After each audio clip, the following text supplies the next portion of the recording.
Welcome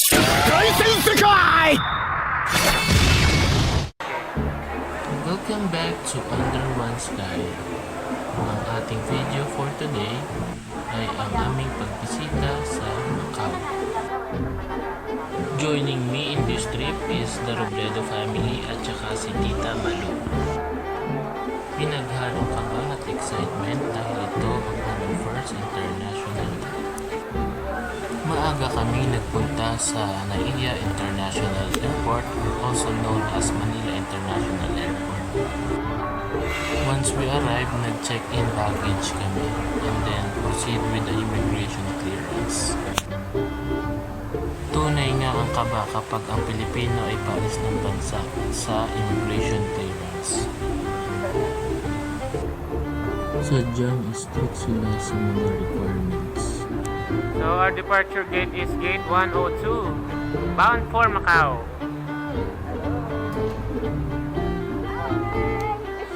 Ayon sa Guinness Book of World Record, ang mga Pilipino ang top 1 sa pinakamaagang dumadating sa airport kapag may flight.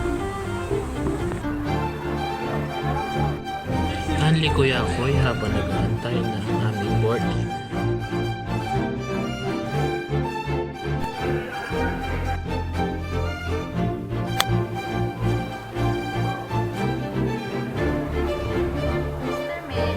Yes.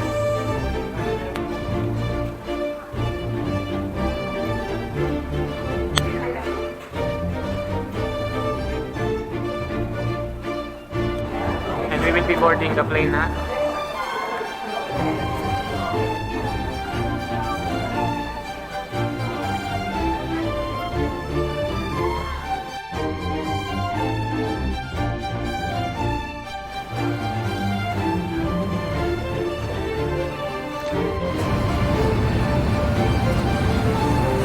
So we're here at our flight going to Macau. I'm here with Butch and her family. It's Kuya Jen and Tita 1 hour and 1 hour and what? 45 minutes. 45 minutes. Okay, bye. Bye guys. Buhay no sick day. Securely. Should an oxygen mask automatically drop from the plane to the buckle and tighten the belt by pulling on the... Hello. We're here at the plane na po. Ito po mga first timer. Hi! Yeah, Oh, first. me too? Me too?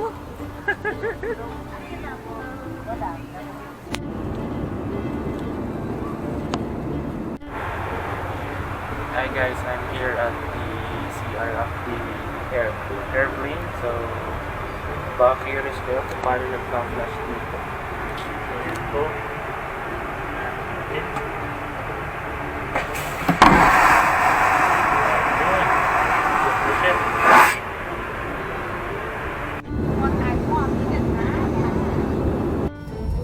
And we finally made it to Macau.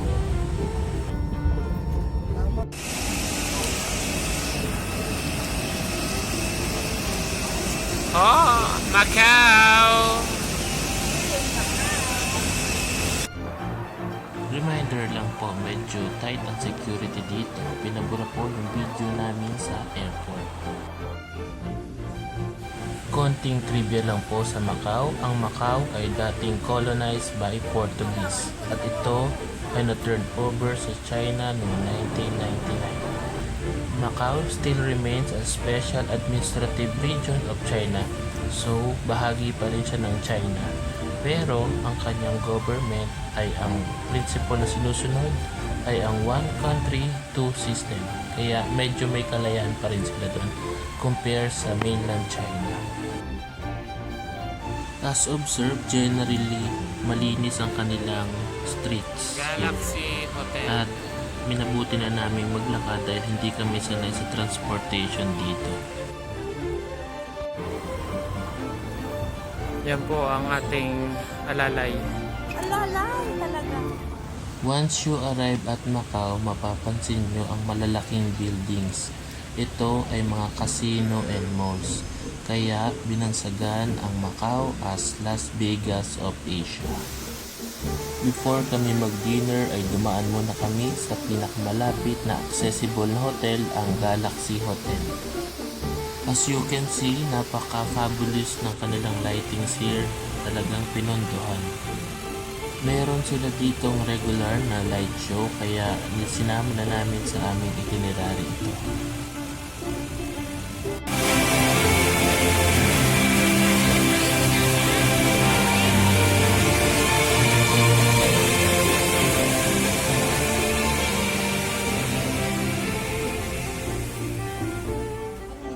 There are two official language na ginagamit dito sa Macau.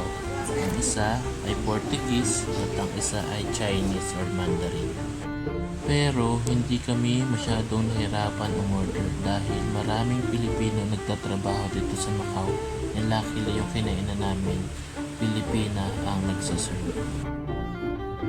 Here are some tips nga pala pag bibisita kayo sa Macau. Una, magpapalit na kayo ng pera. Ang currency nila dito ay pataka, Macau pataka. So magkaiba yung sa Hong Kong, magkaiba rin sa Macau.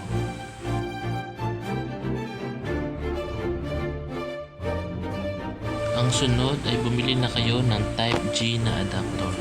Ang voltahe dito ay same lang sa Philippines, however, kailangan ng adapter para magamit nyo yung kanilang mga socket.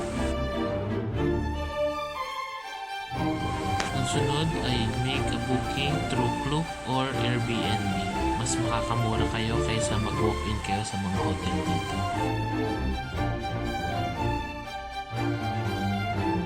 Ang huli ay prepare your itinerary para ma-organize nyo or ma-manage nyo ang oras nyo dito sa Macau. Nasa isang time zone nga lang pala ang Pilipinas at Macau.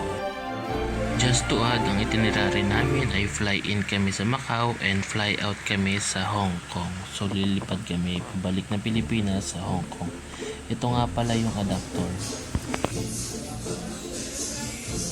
Also, bumili nga pala kami ng SIM para magamit dito sa Macau at maka-access kami ng internet. With a little research at saka lots of prayer, nag-try kami mag-commute through their public bus. Hospitality in display, nakasabay kami ng 2 Pilipina at ginaid kami nila papunta sa aming tutuluyan.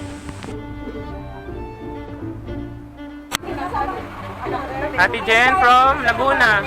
From where po kayo? Taga saan kayo, ma'am? Muntinlupa. Mooncake, bigay po nila. So we're on our way to the hotel. We met some Filipinas here. Ay, naka-update tayo ako ng ube.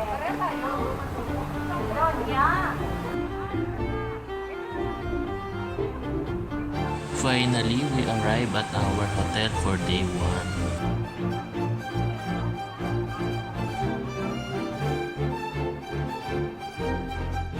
We booked an affordable hotel since we are just here to experience Macau and usually naman nasa labas kami.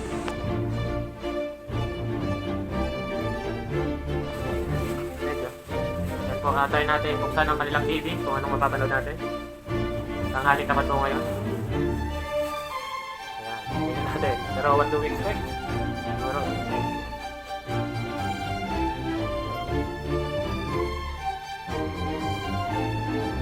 na. Pati tayo dyan. Pati pala yung remote o Chinese din. Ito na.